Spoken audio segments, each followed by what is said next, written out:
अस्सलाम वालेकुम। तो वेलकम है आप लोगों का एम रात चैनल में। आज हम बात करने जा रहे हैं पाकिस्तान एयरफोर्स की नेवल एयर आर्म के हवाले से कि इस बारे में काफ़ी अच्छी खबर है कि पाकिस्तान अपने लिए supersonic air launch cruise missile को खुद बनाने जा रहा है जो कि CM-400 AKG है। रिपोर्टेडली पाकिस्तान ने GF-17 थंडर के ब्लॉक 1 और ब्लॉक 2 के लिए ऐसे 60 मिसाइल्स लिए थे $100 मिलियन में। 2018 में पाकिस्तान की मिनिस्ट्री ऑफ डिफेंस ने ये डील की थी चाइना के साथ।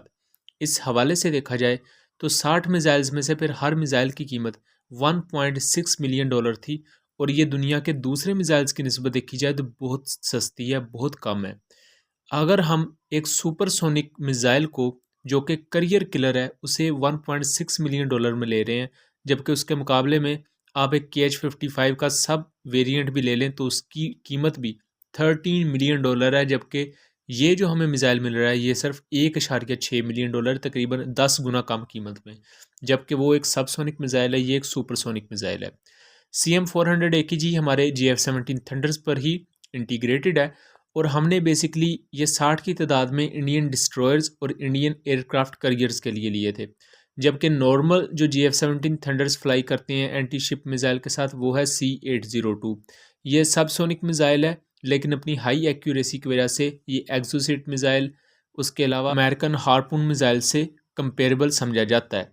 CM-400 AKG के बारे में जो रिसेंट अब रिपोर्ट आई है कि पाकिस्तान इसे अब TOT के तहत अपने ही मुल्क में बनाएगा, उसकी बहुत सी सेंस भी बनती है और उसकी रीजंस भी हैं। पहला तो हमने चाइना से सिर्फ 60 मिसाइल्स लिए थे और उसके बाद एयर वेपन कॉम्प्लेक्स ने, अब जो रिपोर्ट्स आ रही हैं उनके मुताबिक एयर वेपन कॉम्प्लेक्स ने तभी TOT इसकी हासिल कर ली थी। अब पाकिस्तान बहुत बड़ी तादाद में इन मिसाइल्स को अपनी इन्वेंट्री में लेकर आएगा और इवेंचुअली आगे जो हमारे GF-17 ब्लॉक 3s भी होंगे और हमारे ओबियसली JA-10Cs हो सकते हैं जिनको हमने ग्रीन कैमोफ्लाज दिया है, वो भी इन सुपरसोनिक मिसाइल्स को यूज़ करेंगे। CM-400 AKG की जो रिपोर्टेड रेंज है वो 300 किलोमीटर है, लेकिन हु नोज़ कि पाकिस्तान आने वाले वक्त में इसके एक्सटेंडेड रेंज वर्जन्स भी चाइना से ले। इसकी जो मैक्सिमम स्पीड है वो 4 मैक है। अगर हम इंडियन एयर लॉन्च वर्जन जो है ब्राह्मोस मिसाइल का उसकी बात करें तो उसकी रेंज भी 350 से 400 किलोमीटर है, जबकि उसकी स्पीड भी 3 to 4 मैक है, यानी कि स्पीड के मामले में और ऑलमोस्ट रेंज के मामले में एक दूसरे से कंपेरेबल है CM-400 AKG और ब्राह्मोस क्रूज मिसाइल। यहाँ देखा जाए तो इसकी जो TOT है वो पाकिस्तान को काफ़ी ज़्यादा फ़ायदेमंद होगी। पहला तो GF-17 थंडर की जो हमारे पास वेपन वैरायटी है उसमें काफ़ी ज़्यादा डाइवर्सिटी आएगी। दूसरी तरफ कुछ ओसेंट रिपोर्ट ये भी कह रही हैं कि म्यांमार भी शायद अब C-802 के बाद CM-400 AKG लेगा अपने GF-17 के लिए, और अगर म्यांमार GF-17 के लिए CM-400 AKG जैसा सुपरसोनिक मिसाइल लेता है तो ये बांग्लादेशी नेवी के लिए बहुत बुरी खबर होगी। दूसरी तरफ अगर देखा जाए तो इवन इन्हें ब्लॉक 1 और ब्लॉक 2 भी कैरी कर सकते हैं, और GF-17 ब्लॉक 3 का जो एक 3D रेंडरिंग एक इमेज दिखाई गई थी उसमें भी इसने पाइलोन के नीचे 2 CM-400 AKG कैरी किए हुए थे।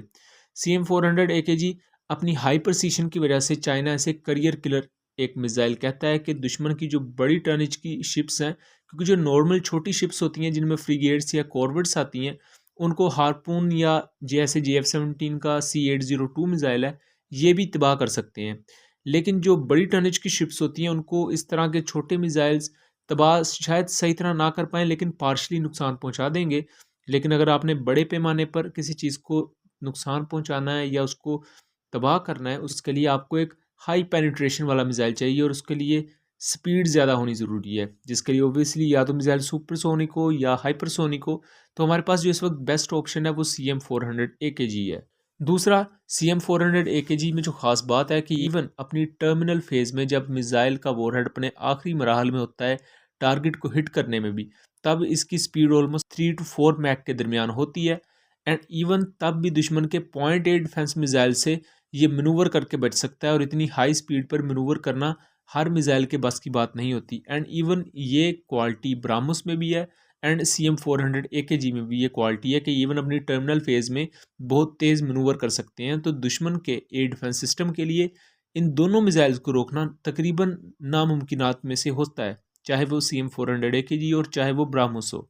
दूसरा, इनको एक बहुत बड़ी तादाद में बनाने का मकसद ये भी है कि हो सकता है पाकिस्तान आने वाले वक्त में C-802 मिसाइल्स को आहिस्ता आहिस्ता रिप्लेस करे और हम टोटली CM-400 AKG जैसे सुपरसोनिक मिसाइल्स की तरफ जाएं, क्योंकि आने वाले वक्त में अगर हम देखें तो इंडियन नेवी के पास एक बड़ी तादाद में डिस्ट्रॉयर्स मौजूद हैं। उसके बाद उनके पास एक दूसरा एयरक्राफ्ट करियर आ चुका है, तीसरे एयरक्राफ्ट करियर की भी इंडिया तैयारी कर रहा है।